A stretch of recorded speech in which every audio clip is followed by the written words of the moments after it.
أعوذ بالله من الشيطان الرجيم. بسم الله الرحمن الرحيم. الحمد لله والصلاة والسلام على رسول الله. الحمد لله على كل حال. الحمد لله أن الشعب السوداني شعب واعي، شعب معلم، شعب عنده جذور ضاربة في تاريخ البشرية. الشعب السوداني لا تجزعه مثل هذه الحوادث ولا تخيفه مثل هذه النوائب. الشعب السوداني شعب معلم وشعب مقاتل وشعب صنع التاريخ وصنع الحضارات، لن ترهبه مثل هذه الأفعال.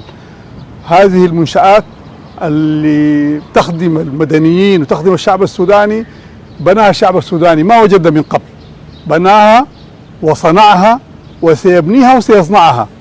كل تدمير، كل خراب، كل ضرب لمنشآت مدنية أو عسكرية لن يزيدهم إلا قوة، ولن يزيدهم إلا صبر، ولن يزيدهم إلا تماسك.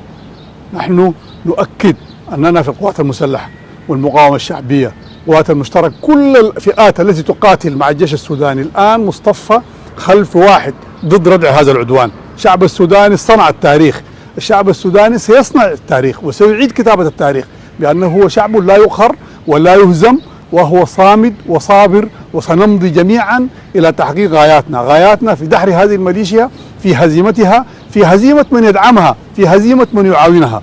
نحن نقول لكل من اعتدى على الشعب السوداني: ستحين ساعة القصاص، ستحين ساعة القصاص، ستحين ساعة القصاص. والله الشعب السوداني سينتصر، والله أنه منتصر ومنتصر ومنتصر.